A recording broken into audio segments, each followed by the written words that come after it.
Sherron Watkins, Sherron Watkins.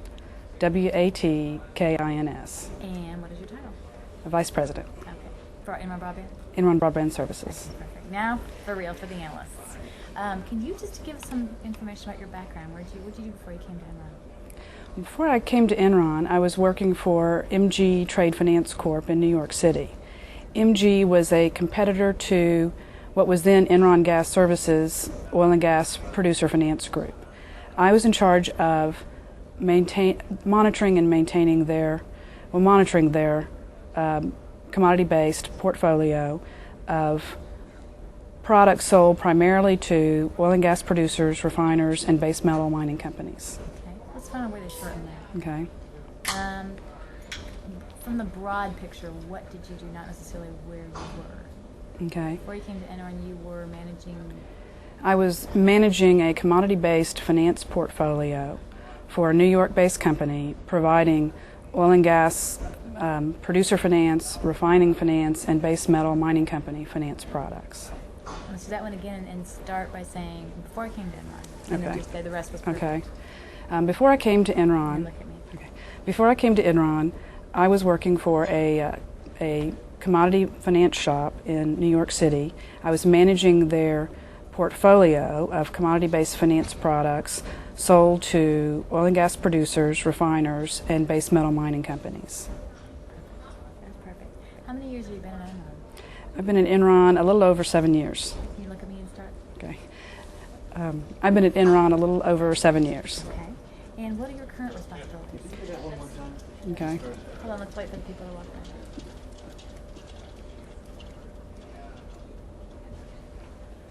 Ice could be very loud. Okay, how long have you been at Enron? I've been at Enron a little over 7 years. And what are your current responsibilities? Well, I transferred to Enron Broadband Services this past February, and I'm currently dedicated to our Global Network Services Group. The Network Services Group provides the majority of the long positions that our traders have in bandwidth products. They do buy from other networks, but we are the physical asset side of EBS. The traders and originators are breaking into this hugely inefficient market and trying to force the current fiber world to buy and sell their products in a commodity-like fashion. They want transparent pricing, they want timely, tiered quality of service products. We here at the Network Services Group help facilitate that. We need to have a dynamically sizable network and one that standardizes our service offerings to help facilitate that commoditization of our network capabilities. My current responsibilities are to help set up the systems and processes that standardize those service offerings. Okay. All right. Let's talk about your previous positions. And we want to know what skills you developed at EI that you brought over here. And we're looking for specific skills, the examples of the transferability at work. Okay.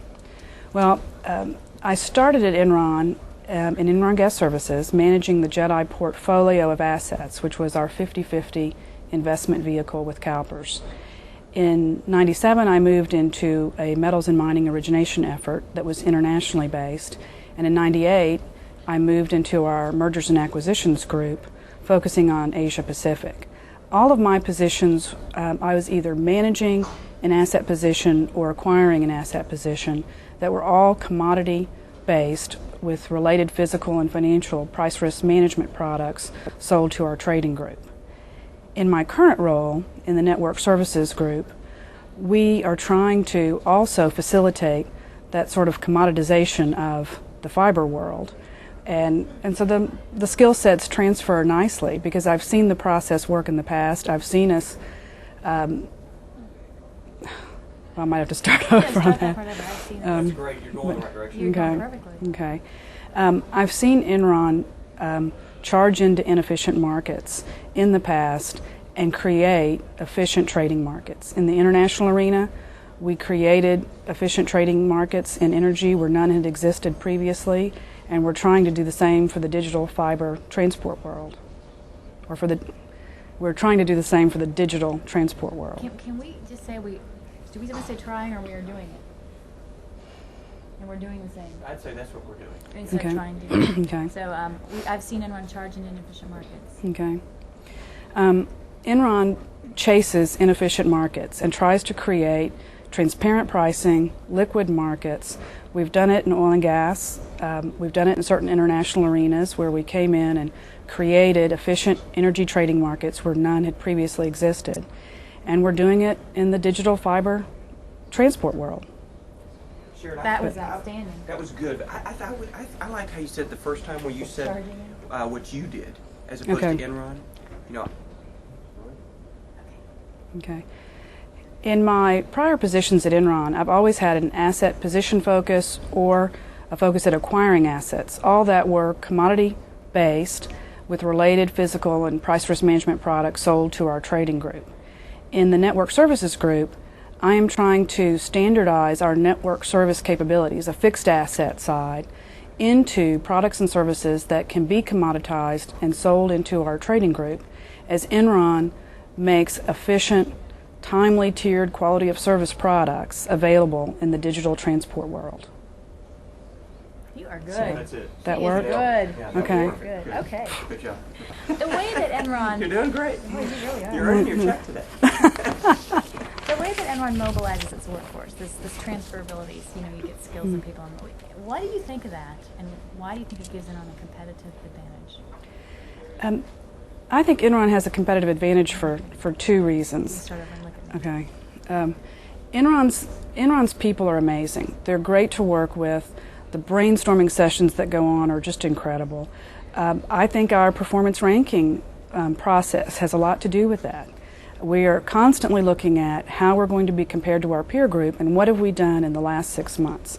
It keeps everyone charging forward, keeps that sense of urgency, and in the fiber world, it's an exciting place to be. I particularly like the fact that I can take an energy resume, get hired by a leading-edge technology company in one of the most exciting industries to develop in the last half century. I don't know. Was that last sentence not awesome? That was good. That awesome. works. Talking specifically about your opinion of being able to move from place to place, what does that do for you personally? Being able to move within different departments of Enron keeps you focused on, it builds an entrepreneurial spirit. Where else can Enron grow its business? What market can we chase next? If I come up with a good idea, I'll be part of the team that helps implement it. Keeps you always thinking because you know your job can change tomorrow. That's great. What do you think of Enron? Oh, I love working here. It's great. I don't see any other place where you could take an energy resume, get hired by a technology company. It's a great, exciting business to be part of, and I think we can take that Enron business model and apply it to this marketplace. Do you think that you can take the Enron business model and apply it to many marketplaces, many industries?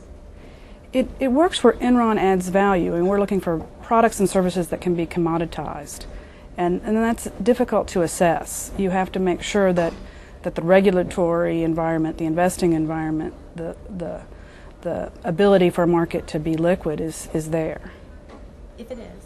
If it is. If it is, now let's make the assumption that it is. Can you make the statement to the analysts that if it is, Enron can go in and make the most of that market, and one of the reasons it can do that is because the way it mobilizes its workforce and uses the talents of the people? Yeah, I can make a case for Enron going into markets. I think we also want to analyze the volatility of that market and the need for our price risk management services and our set of skills and the way we slice and dice risks. Let's assume that all that's there. All that's Let's there. assume that it's all there. What I'm looking to have the analysts hear is that we do this. We take this model and we extend it into inefficiencies.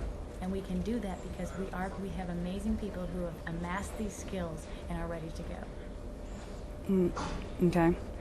Well, so I'm not following the lead in on how I start this, though. I mean, I might be kind of repeating myself, but I can just say that, okay.